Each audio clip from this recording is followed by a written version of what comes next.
finally, you're not my family. At my daughter's wedding, this toast hit me like a slap in the face. Her groom's parents sat opposite and smiled. The guests froze. I got up, walked over to her table, and placed an envelope on it. What she saw inside made her stop the wedding. Before we continue, please subscribe to the channel and let us know where you were listening in the comments. I lay in the narrow bed, staring at the ceiling of what used to be my guest room.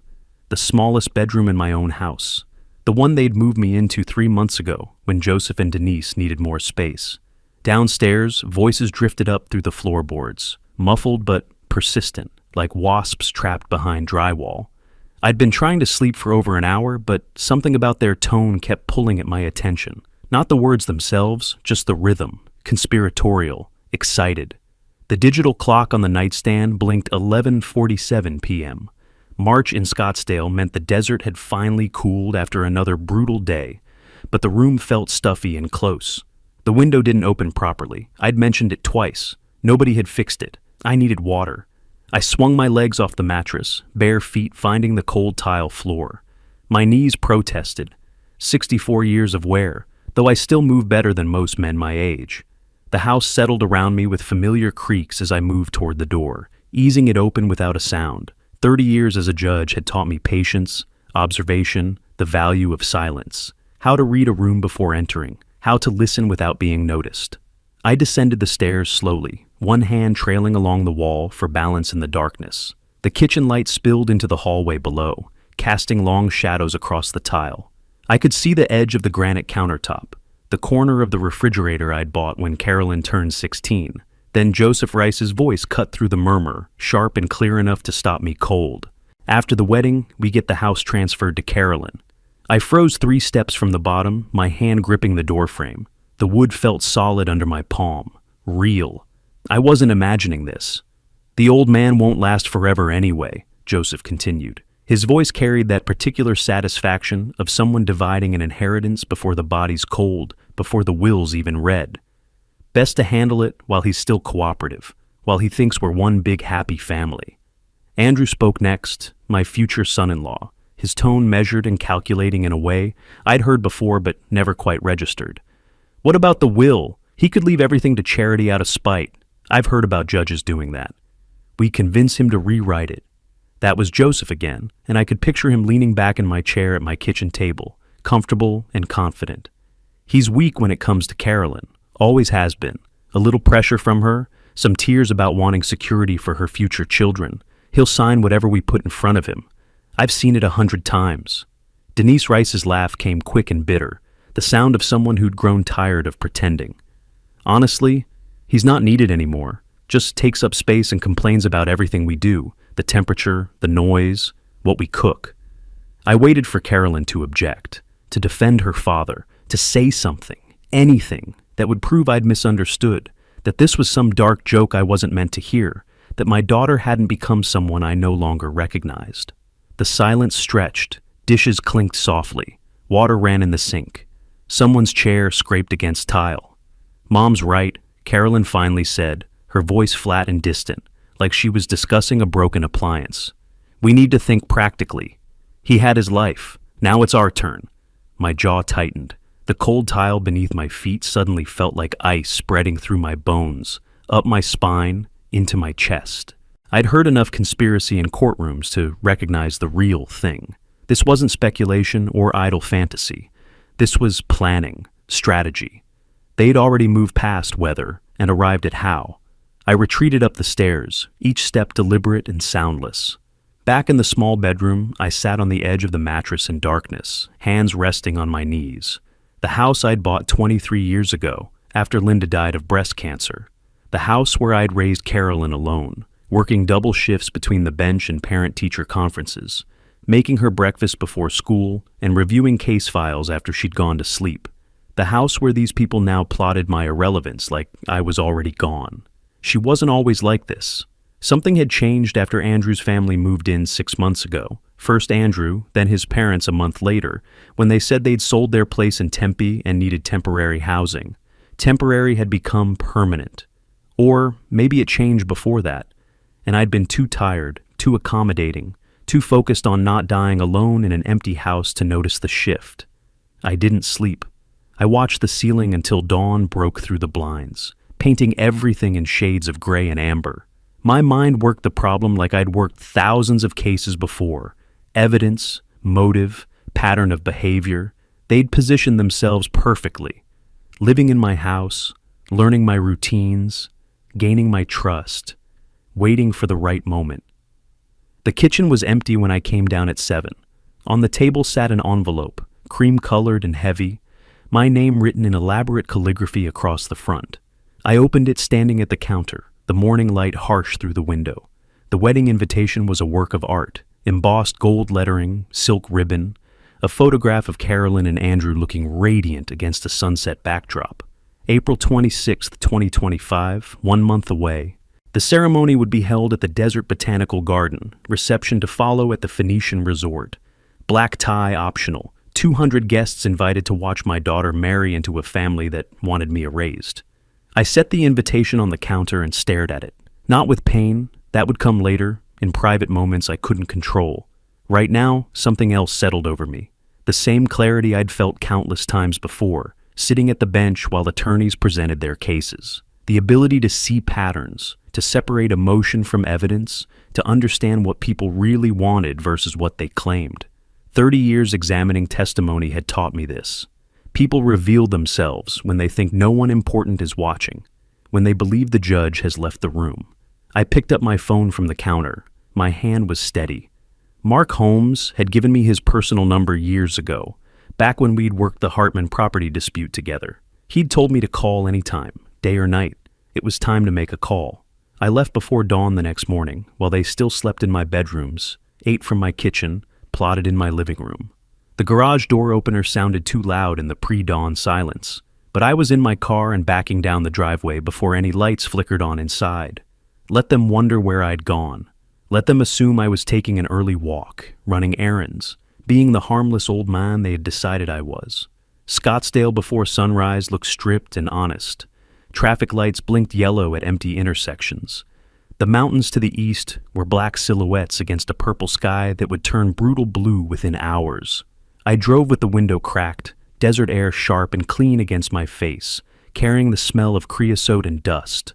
Mark Holmes answered on the second ring, his voice rough with sleep. "Percy Shaw, this is either very good news or very bad news. Calling at 6 in the morning. I need to know my legal position regarding my own house," I said, keeping my tone level and factual, "and the people currently living in it." A pause. I could hear him shifting, becoming alert. "Come to my office at 8. I'll clear my calendar." I drove slowly through the waking city, watching delivery trucks make their rounds, early joggers starting their routes before the heat arrived. The world moved forward like nothing had changed, but everything had changed. I'd spent my entire career observing how people behaved when they thought the law wasn't watching. Now I was the case. Now I was gathering evidence. Mark's office occupied the 3rd floor of a glass building downtown, the kind that reflected the desert sun like a mirror and made the sidewalk shimmer with heat by noon. I sat in the lobby watching the city wake up, coffee shops opening, office workers arriving with briefcases and tired expressions, pigeons scavenging beneath outdoor tables across the street. At 8 sharp, Mark emerged from the elevator. Tall, lean, silver hair cut close to his skull. We shook hands, his grip firm, professional, the handshake of someone who understood the weight of what you weren't saying out loud. "Percy Shaw, haven't seen you since the Hartman case. That must be, 10 years now?" "About that. You got Miller to settle before trial, saved everyone 6 months of depositions." Miller was smart enough to recognize when he'd lost. Mark gestured toward the elevator. "Come on up." His office was neat and spare. Law books lined one wall, diplomas and certificates on another, University of Arizona, State Bar Association, various commendations.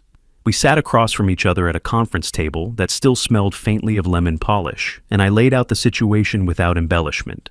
The family moving in gradually, the wedding announcement, what I'd overheard the night before. Mark took notes on a yellow legal pad, asked clarifying questions about timelines and relationships, then pulled property records on his computer. He studied the screen for several minutes, scrolling through documents, checking cross-references. Finally, he turned the monitor toward me. "This is straightforward," he said, tapping the screen. You're the sole owner. Deeds in your name only. Purchased in 2002. No co-signers, no trusts, no joint tenancy arrangements. Your daughter has zero legal claim to this property. The Rice family has zero legal claim. They're occupants without a written lease agreement, without paying rent, without any contractual rights whatsoever. I made notes in the small leather notebook I'd carried for decades, the one I used to track case details and witness statements. Same habits, different side of the bench. What if they've been there more than 30 days? I asked. Then it's a formal eviction process through Superior Court. Mark leaned back in his chair, fingers steepled. Takes about 60 to 90 days total if they contest it, maybe longer if they get creative with delays. But it's ironclad if they're not paying rent and you want them out. Arizona law is pretty clear on this. You have every legal basis for removal. And they can't claim any interest in the property based on living there? Not in Arizona. No common law marriage, no adverse possession after 6 months. They're just tenants at will. You can terminate that tenancy any time with proper notice. I wrote it all down. Evidence, timeline, process, the framework of justice I'd worked within for 3 decades. There's something else, I said. I gave my daughter access to a joint credit card 2 years ago. For emergencies only, medical expenses, car repairs, that kind of thing. Mark's expression shifted slightly. Want me to connect you with someone who can pull those records? Please. By 10:30, I was sitting in a financial advisor's office 3 blocks away.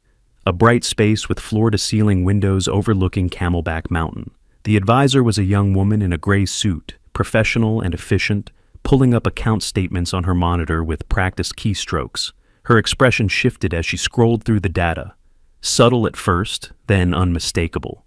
Mr. Shaw, these withdrawals, I'm seeing $90,000 over the past 2 years. You authorized all of these?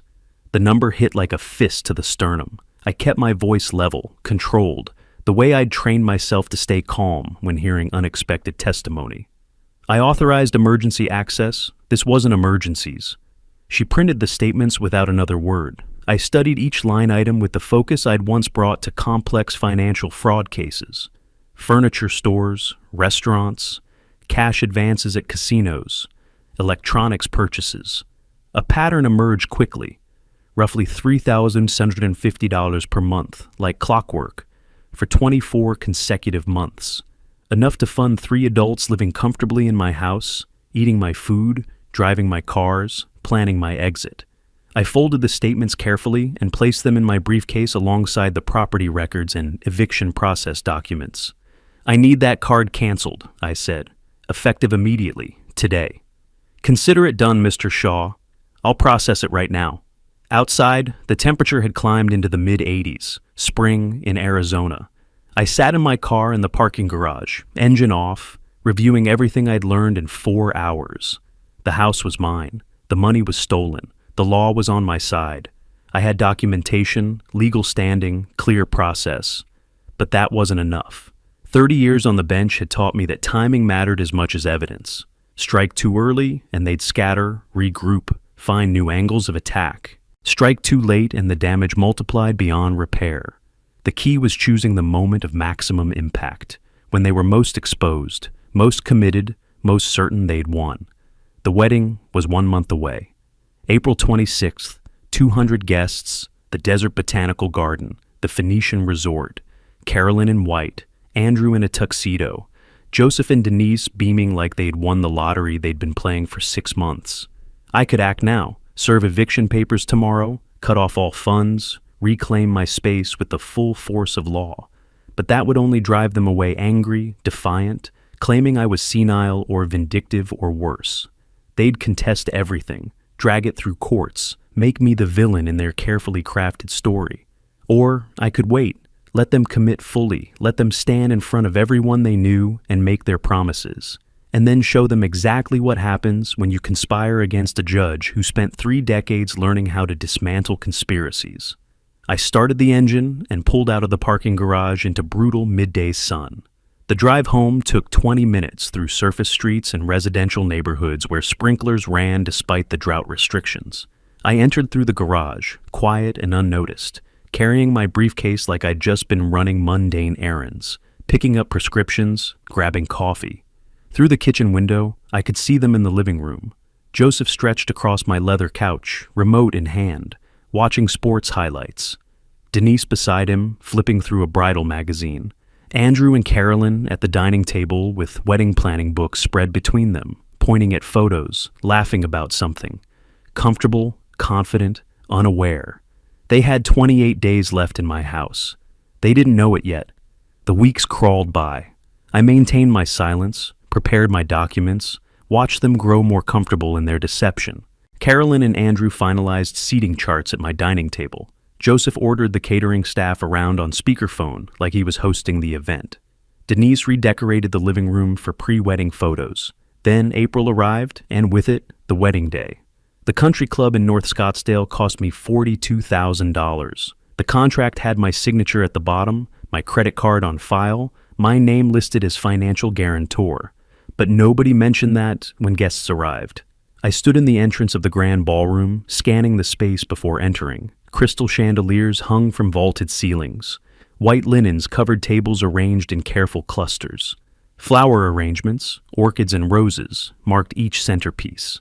The bar occupied one corner, already crowded with Rice family relatives I'd never met. A string quartet played near the windows overlooking the golf course. The seating chart directed me to table 12, side of the room near the kitchen entrance, farthest from the head table where Carolyn and Andrew would sit with their wedding party. No family table, no father of the bride placement, just table 12, alone. I walked to it without complaint. The chair faced away from the head table. I turned it around. Joseph Rice stood near the entrance, greeting guests like he owned the venue, shaking hands, directing people toward the bar, accepting congratulations. Denise worked the room in a silver dress, laughing with clusters of women, pointing out details of the decor she'd helped select. Andrew's groomsmen congregated by the windows, drinks already in hand. Carolyn hadn't arrived yet. The bride makes an entrance. I sat. The envelope rested in my inner jacket pocket, pressed against my ribs with each breath. I'd sealed it that morning, after one final review of the contents. 4 documents, 4 pieces of evidence. 30 years on the bench had taught me that timing and presentation mattered as much as the facts themselves. Dinner service began at 7. Waiters emerged from the kitchen carrying plates of salmon, roasted vegetables, risotto. The food arrived at my table last. I picked up my fork, moved the salmon around the plate, set the fork down. My water glass remained full. I wasn't here to eat. The room hummed with conversation and clinking glasses. I recognized a few faces, colleagues from the courthouse, neighbors from years ago, people who'd sent sympathy cards when Linda died. They glanced at my isolated table, looked away quickly, uncomfortable. Most guests were strangers, Carolyn's new social circle, the Rice family extended network. At 8 o'clock, the DJ called for attention.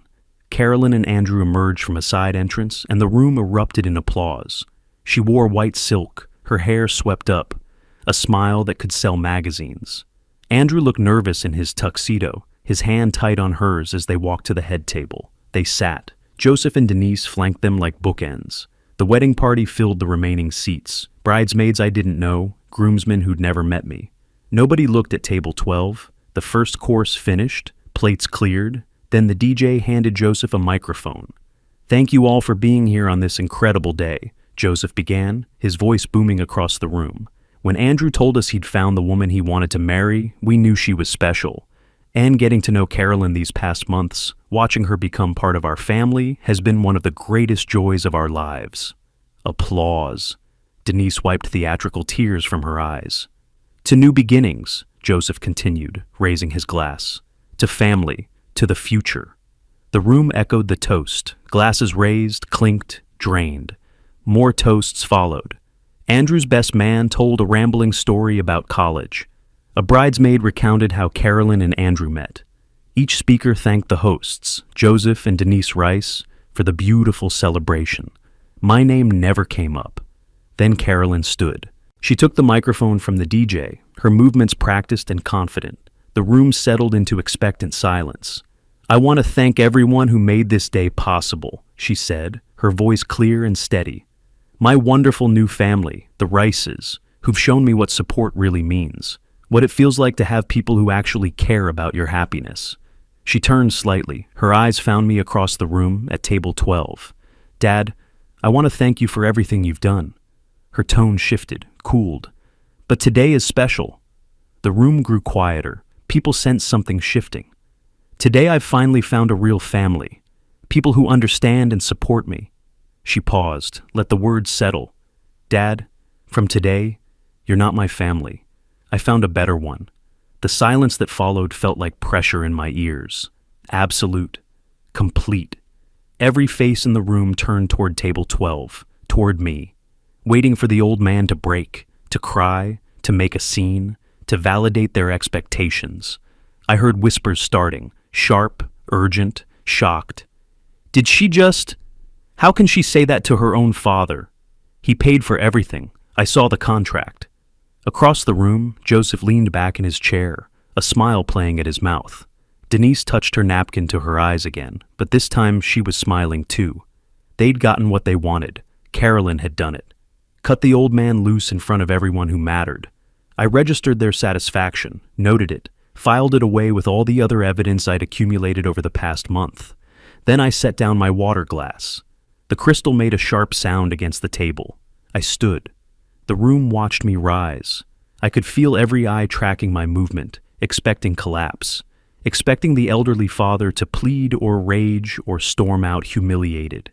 Instead, I buttoned my suit jacket with steady hands, smoothed the lapels, and began walking.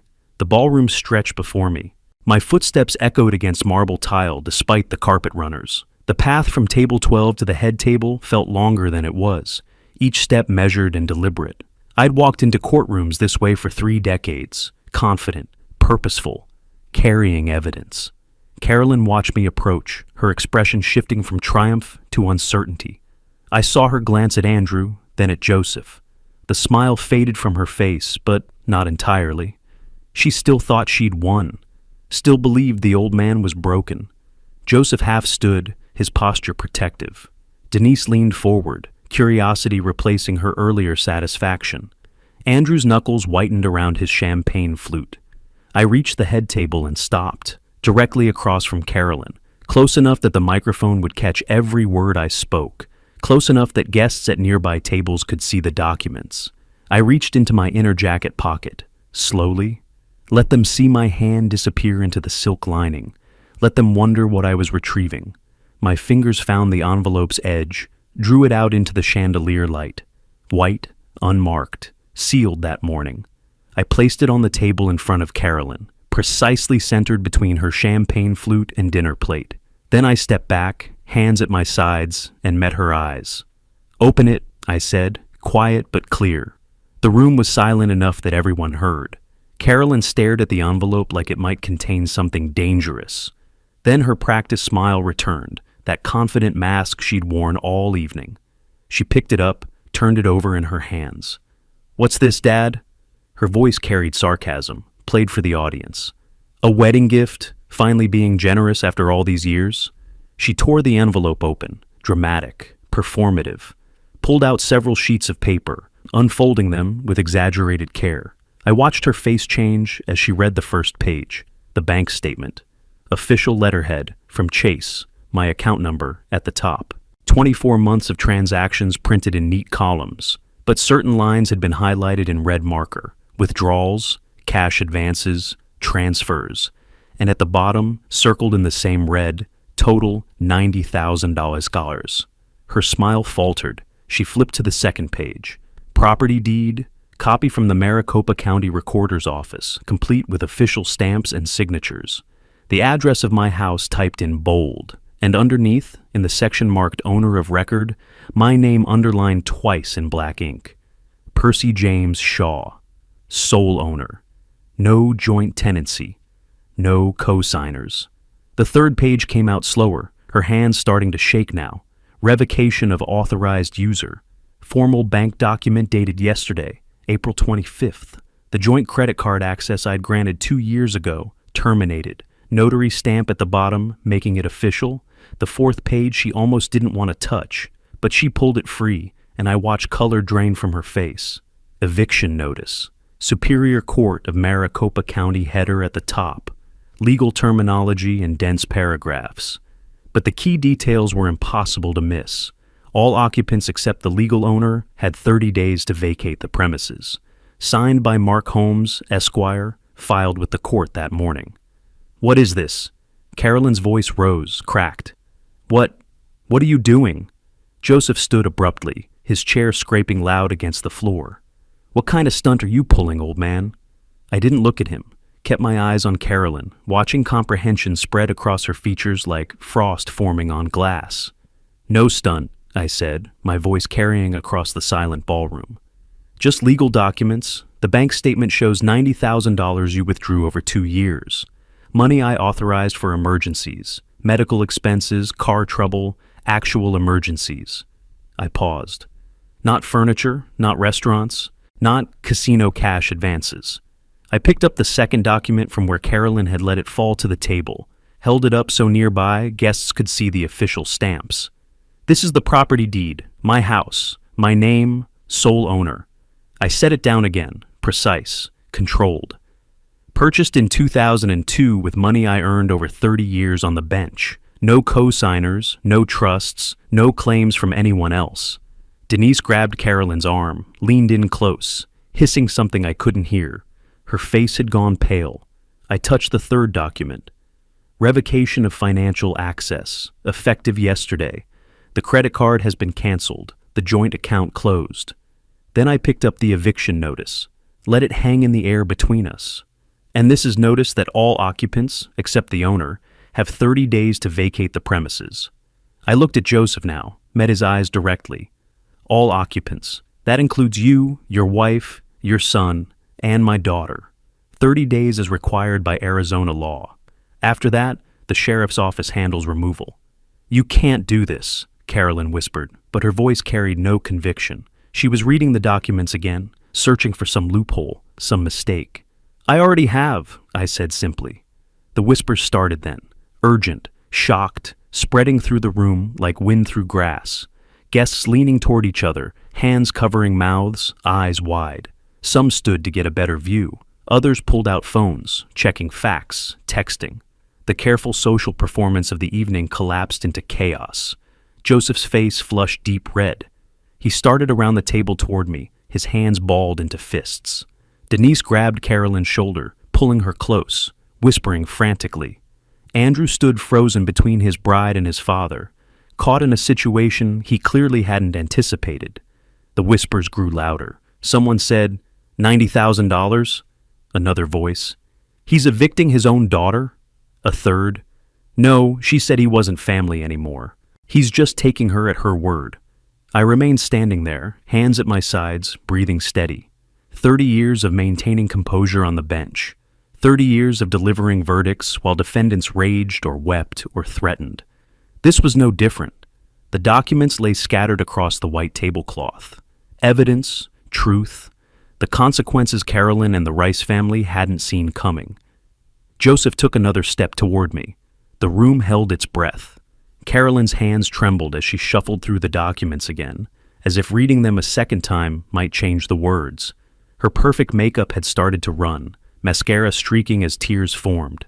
The confident bride who'd stood at that microphone minutes ago had vanished, replaced by someone who'd just realized she'd miscalculated catastrophically. "What is this?" Her voice cracked, rising to a near scream. "Dad, what are you doing?" I let the question hang there for a moment. Let the room hear it. Let every guest with a phone recording understand exactly what was happening. Then I spoke, projecting my voice the way I'd learned to in courtrooms, clear and steady so even people at the back tables could hear every word. "This is reality, Carolyn. The house you live in, mine. The money you spent, mine. $90,000 over 2 years. From this moment, you have no access to my finances, no credit cards, no accounts, nothing." I paused, let that sink in. "And in 30 days, you and your new family must vacate my property." Joseph erupted from his seat, his chair scraping violently across the floor. His face had gone from red to nearly purple. "You can't do this. We live there. You can't just throw us out." I turned my gaze to him, measured, calm, the same look I'd given defendants who thought volume made them right. "You live there illegally, Mr. Rice. No lease, no contract, no permission, no rent paid to the legal owner. I gestured to the documents on the table. Arizona law is entirely on my side. Mark Holmes, the attorney who prepared these documents, will confirm that. Or you can hire your own lawyer. They'll tell you the same thing. Denise shot to her feet, her voice shrill and theatrical. This is your daughter, your own child. You're throwing her out into the street. I looked at her directly.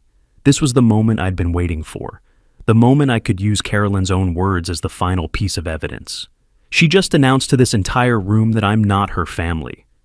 I let the statement settle. I'm simply accepting her decision. She found a better family. You.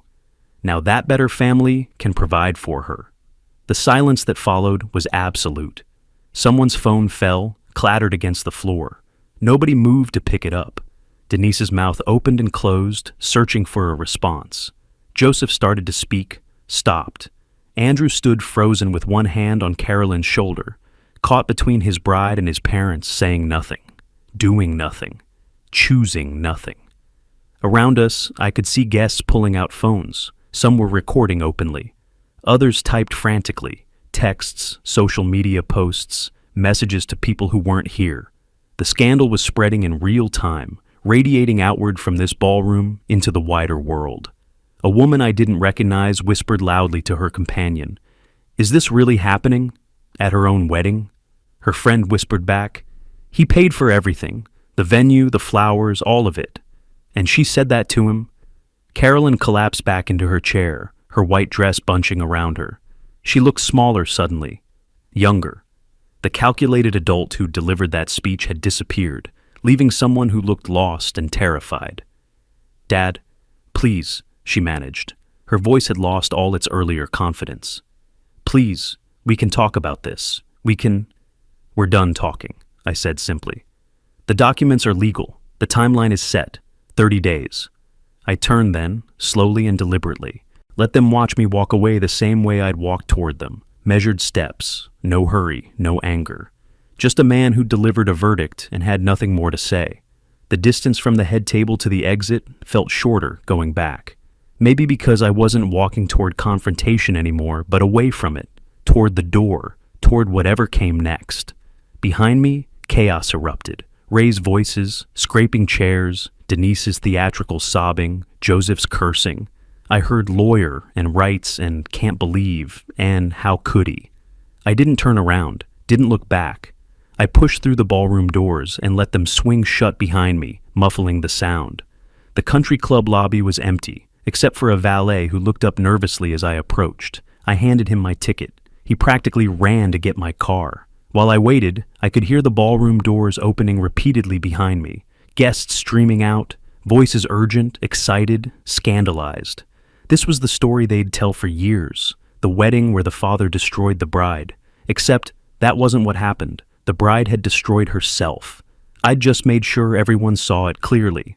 My car arrived. I tipped the valet, slid behind the wheel, pulled away from the country club entrance. Behind me, through the rearview mirror, I saw guests clustered on the steps, phones to their ears, gesturing animatedly. The news would spread fast. In my pocket, my phone began buzzing, continuous vibrations. Calls coming in, one after another. I didn't reach for it, didn't answer. Just drove through the warm April night toward the hotel I'd checked into that morning, the one I'd booked 3 weeks ago, knowing I wouldn't want to go home after this. The phone kept buzzing. I turned it face down in the cup holder and kept driving. I checked into the hotel that night. The next days became a siege. The phone rang 17 times the first night, all from Carolyn.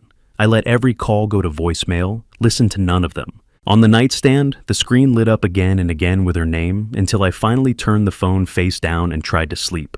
The second day, the calls started at 7 in the morning. By noon, she'd tried 23 times. I sat in the hotel room with coffee and the newspaper, watching the screen illuminate and fade, illuminate and fade. A rhythm of desperation I didn't interrupt. The third morning, the hotel phone rang. "Mr. Shaw?" The desk clerk sounded apologetic. "There's a young woman in the lobby. She's quite insistent. Says she's your daughter, and it's urgent." I set down my coffee, looked at myself in the mirror above the desk, still steady, still composed. "I'll be down." She waited near the lobby windows, pacing. The polished woman from the wedding had disappeared.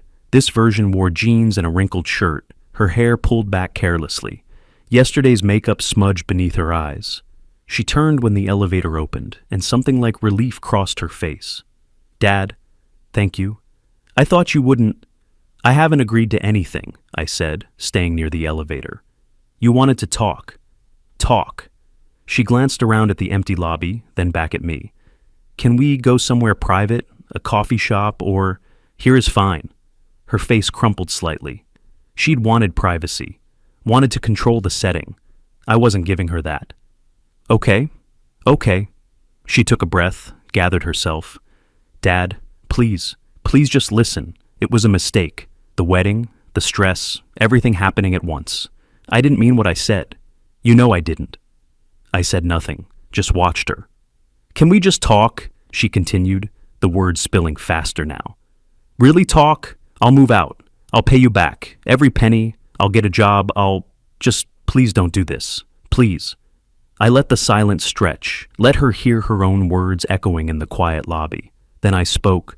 "You spoke the truth, Carolyn. For the first time in years, you told me exactly how you feel. I heard it. I accepted it. Now the law proceeds. Dad, I'm your daughter." She reached for my arm. I stepped back, removed myself from her reach, not roughly, just firmly. "You told a room full of people I'm not your family. I'm holding you to your word." "I didn't mean—" "Yes, you did." I kept my voice level, factual. "You meant it when you planned it with the Rice family, when you spent $90,000 of my money funding their lifestyle, when you moved me into the smallest room in my own house. You meant it then. You just didn't mean for there to be consequences." Her eyes filled with tears. Real ones this time, I thought. Not performance. Just the dawning comprehension that manipulation wasn't working. That I wasn't the man she'd decided I was. "The eviction stands," I said. 30 days. Use them wisely." I walked back to the elevator, pressed the button, heard her sob behind me, but didn't turn around. The doors opened. I stepped inside. The last thing I saw before they closed was Carolyn standing in that lobby, crying, alone. Back in my room, I silenced my phone completely and drove to Mark Holmes's office. He had documents waiting on his conference table. The Rice family hired an attorney, Gerald Simmons, works mostly residential tenant disputes. He filed this yesterday. I scanned the pages, implied tenancy, occupancy rights, good faith residency, the usual attempts to find leverage where none existed. Mark tapped the document with his pen. "It won't work. No rent paid, no lease signed, no written agreement of any kind. You're the sole owner with clear title. You have every right to evict." "How long will this delay things?" "It won't. I've already filed our response. Judge Morrison is hearing these cases next month. She's practical, doesn't waste time on frivolous challenges." He slid another paper across to me. "The hearing's set for mid-June, 30 days from the wedding, exactly as prescribed by law. They'll try to delay, but they won't succeed." I took the document. 3 weeks left. 3 weeks for them to face reality. From Mark's office, I drove across town to meet the private investigator I'd hired back in early April. His office occupied a second-floor walk-up above a dry cleaner, utilitarian, and anonymous. He handed me a manila folder without preamble. "Joseph Rice. Took some digging, but I found what you suspected." Inside, printed pages detailed a real estate fraud case from Florida 15 years back. Joseph had worked for a property appraisal company, falsified valuations to inflate sale prices. Multiple homeowners had been victims. The case settled out of court. The company paid restitution. Joseph quietly resigned, relocated to Arizona. "No criminal charges?" I asked. Company took the fall, protected their employees in exchange for restitution payments. But his name's in the civil filings. Anyone who looks hard enough will find it. I studied the victim statements, elderly couples who'd lost their homes, families underwater on mortgages, the same pattern I'd seen on my bench 100 times. Predators targeting vulnerability, using people's trust against them. I closed the folder, added it to my growing case file. The picture was complete now. Joseph Rice was exactly who I'd thought he was. That evening, back at the hotel, a voicemail waited. Carolyn's voice, different now, not pleading, angry. "Mom would have wanted you to support me. She would have wanted us to be a family. You're disrespecting her memory by doing this." I deleted it without finishing, Linda had no part in this. She wasn't Carolyn's shield, wasn't her excuse. Bringing her up now was just another manipulation, and a particularly contemptible one. 3 weeks until the hearing. 3 weeks until the law made official what I'd already decided. They could spend that time however they wanted. Planning, arguing, hiring lawyers. None of it would matter. The outcome was set. They spent those weeks refusing reality instead. May arrived with heat that turned Scottsdale into an oven by noon. The 30-day notice period expired on May 26th. I drove past my house that evening, slowed as I approached the driveway. Lights blazed from every window. Joseph's truck sat in the carport next to Andrew's sedan. Through the front window, I could see movement. Someone crossing the living room. They were still there, still living in my house, still refusing to acknowledge that the law had other plans. I called Mark from my car. The 30 days are up tomorrow. They haven't contacted you about moving, have they? No. His voice was steady, unsurprised. We need to file the formal eviction suit. I can have the paperwork ready by morning. File it, I said. Today, if possible. Percy, you should prepare yourself. He paused. They're going to fight dirty now. Public opinion, social media, whatever they can use to make you back down. Let them try. The lawsuit filed on May 27th. Superior Court of Maricopa County. Formal eviction proceedings. I signed my name on the documents in Mark's office. My signature as steady as it had been on hundreds of court orders over 3 decades. The hearing was scheduled for early June. 2 days later, Carolyn struck back. I was in my hotel room reviewing bank statements when my phone lit up with notifications. Text messages from people I hadn't heard from in years, former colleagues, neighbors, a cousin in Phoenix, all sending me the same link. I opened it, Carolyn's social media post. Her profile picture showed her looking younger, vulnerable, artistic. The post itself was a masterwork of manipulation. A photo of her crying, artfully composed, perfectly lit. The caption underneath ran for paragraphs, words like abandoned and homeless and cruel. She claimed I'd thrown her out for marrying someone I didn't approve of, said I'd always been controlling, abusive, that she'd finally found happiness and I couldn't stand to see it. The post had been shared 4,000 times in 2 hours. Comments poured in, some supportive of her, calling me a monster, others from wedding guests who'd been there, who'd heard her toast, who knew she was lying. The truth mixed with fiction, spreading across the internet faster than I could track. I took screenshots of everything. Then, I went deeper into her profile, scrolling back through months of posts she hadn't deleted yet.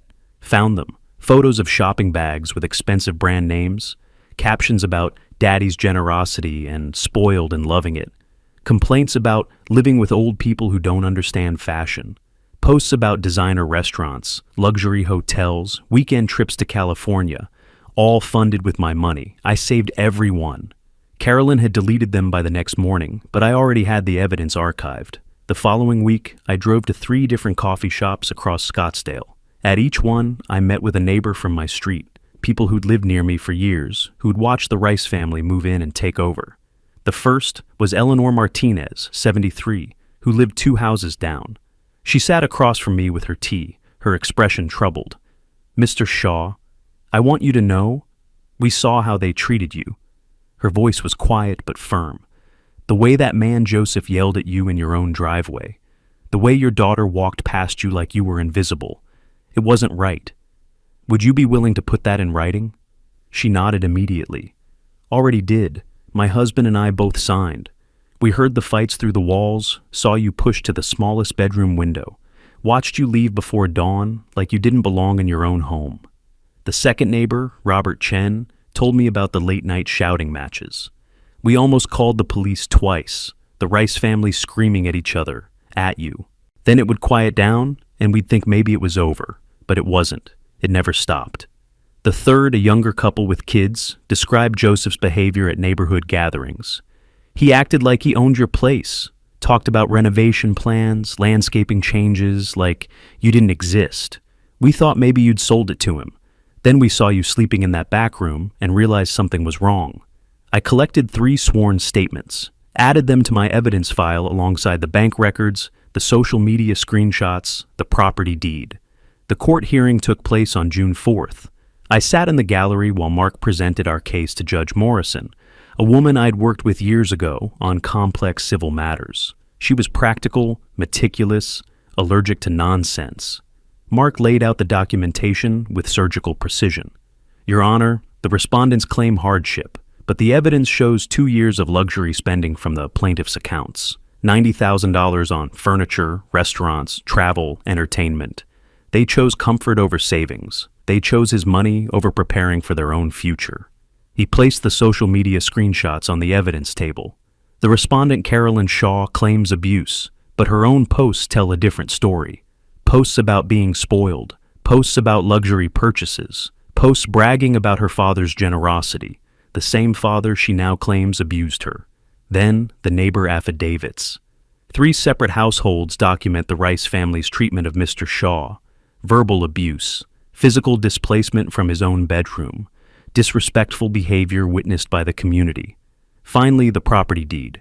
The plaintiff owns this home outright, has owned it for 23 years. The respondents have no lease, have paid no rent, have no legal claim whatsoever.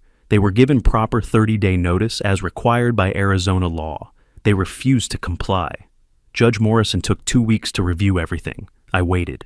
Ignored the continuing social media attacks, the anonymous messages calling me heartless. Ignored the calls from distant relatives who'd read Carolyn's posts and believed her version. On June 18th, I returned to the courthouse. Judge Morrison called the case. I stood.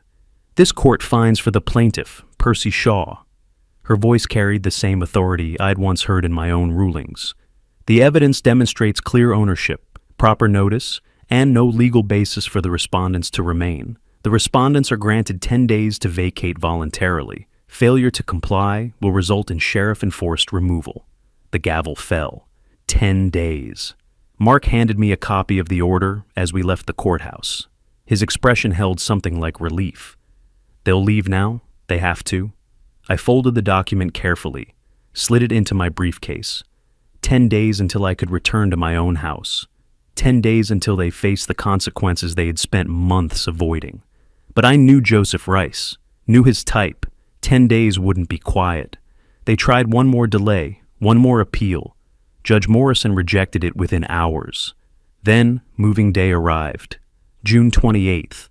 I parked across the street from my house just after dawn. Mark sat in the passenger seat, his presence more moral support than legal necessity. The sheriff's deputy was on standby 2 blocks away, ready if they refused to leave. But the moving truck was already there, backed into my driveway. Joseph and Andrew carried boxes down the front steps, loading them with violent efficiency. Denise supervised from the porch, her mouth set in a hard line. We watched in silence. Hours passed. The truck filled slowly. Furniture emerged, my couch, my dining chairs, pieces they had claimed as their own. I'd reclaim them later, sort through what was mine and what wasn't. For now, I just needed them gone. Around noon, Joseph spotted my car. He set down the box he was carrying and walked across the street with that aggressive stride I'd seen before. Stopped at my window, I lowered it halfway, kept my hand near the door lock. "You think you've won?" His face was flushed, sweat staining his shirt. "You'll regret this, old man. Nobody treats my family like this." I kept my voice level, factual. "The law doesn't fear threats, Mr. Rice. You should go. The sheriff is on standby if needed." "This isn't over." "Yes," I said simply. "It is." He stared at me, fists clenched, searching for some weakness he could exploit. Found nothing. Turned and stormed back to the truck. 20 minutes later, Carolyn emerged from the house. She'd been avoiding the front yard, staying inside while the men did the physical work. But she saw my car and came running across the street, her face desperate in a way that would have moved me once. She leaned down to my window. "Dad, please, listen to me." I waited. "If you restore my account access, I'll leave them." The words tumbled out fast, practiced. "I'll break up with Andrew. I'll do whatever you want. Just please don't make me live like this." I looked at her face, really looked, studied her expression, the calculation behind the tears. The same manipulation I'd seen 1,000 times from defendants trying to avoid sentences. The performance of remorse without the substance. "Dad, I made a mistake, a huge mistake." She was crying now, real tears. But you're my father. Doesn't that mean anything? You made your choice, Carolyn. I kept my tone neutral, removed. You announced it publicly to 200 people. Now live with it. But I raised the window, slowly, deliberately, watched her mouth move behind the glass, her hands pressed against the door. Then I looked away, focused on the moving truck. She stood there for another minute before walking back to the house, shoulders hunched, defeated. By 3 o'clock, the truck was loaded. Joseph climbed into the cab, started the engine. Denise got into their sedan. Andrew and Carolyn into his car. A convoy of vehicles pulling away from my driveway, leaving it empty for the first time in months. Mark and I sat there until they disappeared around the corner. Then I drove forward, pulled into my own driveway, parked where Joseph's truck had sat for half a year. The house key felt strange in my hand. I'd had copies made weeks ago, but I'd never needed them because I'd never been locked out of my own home before. Inside, the damage was immediate and obvious. Scratches across the hardwood floors where furniture had been dragged carelessly. Holes in the living room wall where pictures had been torn down roughly. The kitchen cabinets hung open, one door broken off its hinges. Small items were missing, a laptop I'd left in the study, tools from the garage, electronics from the living room. Not enough to call theft, just enough to show contempt. But it was mine again. My house, my space. The locksmith arrived at 4. By 5, every door had new locks, new keys that only I possessed. The security company came at 6, installing cameras at the front and back entrances, motion sensors in the hallways, a control panel in my bedroom that would alert me to any breach. I walked through the house that night, testing the new locks, checking the camera feeds on my phone. The system's green lights blinked reassuringly from every corner. Outside, the street was quiet, normal, peaceful. But I'd spent 30 years reading people, predicting their next moves. Joseph's parting words echoed in my mind. Carolyn's calculated tears. They were too angry to simply disappear, too entitled to accept defeat with grace. I'd won. The house was mine, legally and physically. But I wasn't naive enough to think the story was finished. I was right to be cautious. 2 weeks later, they struck back. The certified letter arrived on a Tuesday morning in mid-July. I signed for it at the door, opened it standing in my kitchen. Joseph Rice v. Percy Shaw, Superior Court of Maricopa County. Complaint for emotional distress. Damages sought, $50,000. I read through the complaint with the same detachment I'd once brought to case files. Joseph claimed I'd caused him severe emotional distress through the eviction, that the public nature of the wedding confrontation had humiliated him and his family, that being forced from the home where they'd lived had caused psychological trauma requiring therapy. I set the documents on my counter and called Mark. His office smelled like coffee and old books when I arrived an hour later. He read through Joseph's complaint, his expression shifting from concern to something close to amusement. Emotional distress? He looked up at me. He's claiming you caused him emotional distress by evicting him from property you own? That's what it says. Mark shook his head slowly, flipping through pages. This is retaliation, pure and simple. The judge will see right through it. This is almost insulting how weak this case is. How long will this take? 1 hearing, maybe 2 if his attorney is particularly stubborn. But, Percy, this has no merit. None. He tapped the papers. You followed every legal procedure, gave proper notice, went through the courts. You did everything right. The hearing took place 3 weeks later. I sat in the gallery while Mark presented our defense, methodically destroying each of Joseph's claims with the precision of a surgeon removing something diseased. Your Honor, the plaintiff claims emotional distress from a lawful eviction. Mark's voice carried that particular authority lawyers develop after years in courtrooms. The defendant owns the property outright, followed proper legal procedures, acted within his rights throughout. This suit is retaliation for losing the eviction case, nothing more. Judge Morrison, the same judge who'd ruled on the eviction, looked skeptical from the moment she opened Joseph's complaint.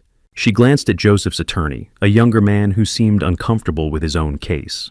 Counselor, your client was living rent-free in someone else's home for 6 months. What's the legal basis for emotional distress here? The attorney fumbled through his notes. Your Honor, the manner of the eviction, the public nature of the confrontation at the wedding, the humiliation. The eviction was conducted according to Arizona law, Judge Morrison interrupted. The wedding confrontation occurred after the plaintiff's daughter publicly disowned Mr. Shaw. I've read the affidavits from guests who witnessed that. She looked down at her notes, then back up. This case is dismissed. Mr. Rice will pay defendants' legal costs. She checked a document. $8,000. I watched Joseph's face turn red. His hands gripped the bench in front of him, hard enough that his knuckles went white. He started to stand, his attorney pulling him back down, whispering urgently. The gavel fell. Case dismissed. Mark and I walked out of the courthouse into brutal August heat. The payment order will be processed within 2 weeks, he said. Joseph has 30 days to pay, or we can garnish his wages. I nodded, wondered if Joseph even had $8,000, suspected he didn't. July ended with the court order filed and Joseph's check reluctantly delivered, probably borrowed, possibly from a payday loan place. The Rice family situation continued deteriorating. I heard updates occasionally, always through others, never directly. Eleanor Martinez mentioned seeing Carolyn working at a chain restaurant off Shea Boulevard. She looked so tired, Percy. No makeup, hair pulled back, not like herself at all. I processed this information without visible emotion, noted it, filed it away with everything else I knew about consequences and choices. Robert Chen told me Andrew's parents had listed their furniture for sale online. Saw the listings. They're selling everything. Must be desperate. At the grocery store, I overheard 2 women talking. One mentioned that girl who disowned her father at her own wedding, working at their friend's restaurant. Apparently, she and her husband fight constantly. He blames her for everything. I kept my expression neutral, paid for my groceries, drove home. The updates painted a picture I didn't need to see in person. Small apartment, financial strain, mutual blame, marriage cracking under pressure it had never been tested against before. Carolyn working minimum wage plus tips, exhausted, learning what life costs when you can't write checks from someone else's account.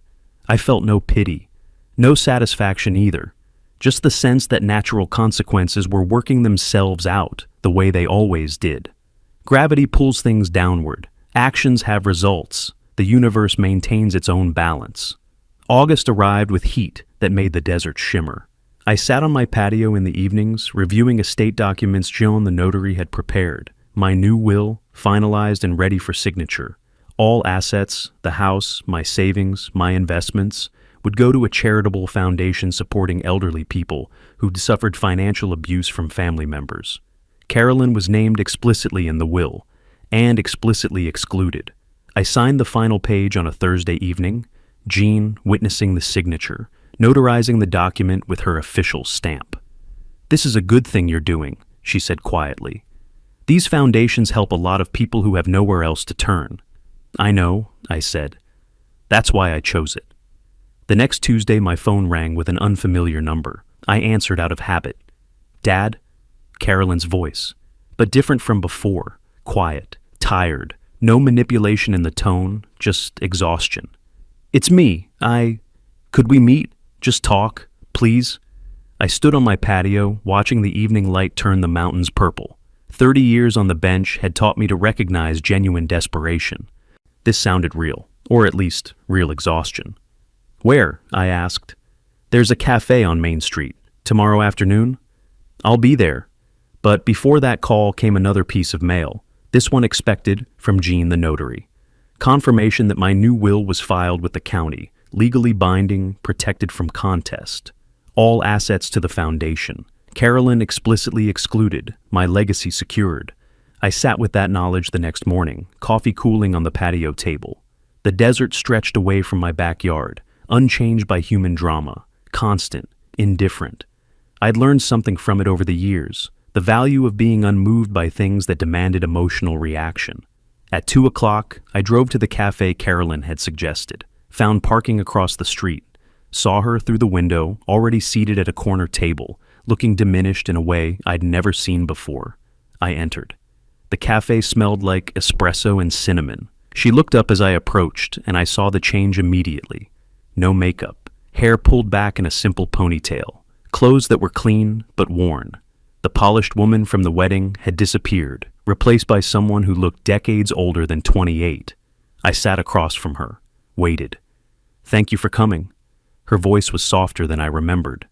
"I wasn't sure you would." "I'm here." She looked down at her hands, folded on the table. Her nails were short, unpolished, working hands now. I've had a lot of time to think about what I said at the wedding, about everything I did, about who I became. I said nothing, let her continue. Dad, I understand now. You were right. She met my eyes, and I saw something there I hadn't seen in years. Maybe honesty, maybe just exhaustion too deep for deception. About Andrew's family, about me, about all of it. I'm sorry. I studied her face with the trained eye I developed over 3 decades, looked for the calculation, the angle, the manipulation I'd seen so many times before. Are you sorry? I asked. Or are you just uncomfortable? She flinched slightly. Both, probably, but mostly sorry. I know you probably don't believe me. I wouldn't believe me either. But I needed to say it. I needed you to know. The cafe hummed around us. Other conversations, coffee grinding, music playing softly. Normal life continuing while we sat in this small pocket of reckoning. Life has a way of teaching lessons that words can't, I said finally. You're learning them now. I am. She looked back down. Andrew blames me for everything. His parents blame me. We fight constantly. About money, about the past, about whose fault everything is. A bitter smile. Turns out when you're not living off someone else's generosity, people show you who they really are. I didn't respond, didn't offer comfort or advice, just listened. I don't expect you to forgive me, she continued. I don't deserve that. I just wanted you to know that I understand now, what I threw away, what I chose, what I lost. I stood then, pulled out my wallet, left a $10 bill on the table for the coffee I hadn't touched. Maybe someday you'll become the person I tried to raise you to be. I looked at her directly. But that depends entirely on you, not me, not your circumstances, not Andrew or his family or anyone else. You. Dad, take care of yourself, Carolyn. I walked to the door, paused there, glanced back. She sat with her head down, not watching me leave, not performing for anyone, just sitting alone with her thoughts and her regrets. I drove home through afternoon traffic, the sun harsh and bright. Back at my house, I walked through each room slowly. The scratches in the floor would fade with time. The holes in the walls were already patched and painted. The missing items didn't matter. What mattered was that this was mine again. My space, my peace. On the patio, I sat in the shade as evening approached. The security system blinked its green lights from the control panel near the door. The neighborhood was quiet. A dog barked somewhere. Children played in a yard down the street. Normal sounds of normal life. I thought about Carolyn sitting in that cafe, looking exhausted and possibly genuine in her apology. I thought about Joseph's angry face in the courtroom, about Denise's silence, about Andrew's weakness, about all of them learning what happens when you mistake kindness for weakness, when you confuse patience with surrender. I'd spent 30 years on the bench, understanding that justice wasn't always swift or simple. Sometimes it took time. Sometimes it required patience and strategy. Sometimes the truest victory wasn't in punishment, but in the natural consequences people brought upon themselves. I hadn't destroyed them. They'd done that themselves, with their greed and their arrogance and their certainty that an old man wouldn't fight back.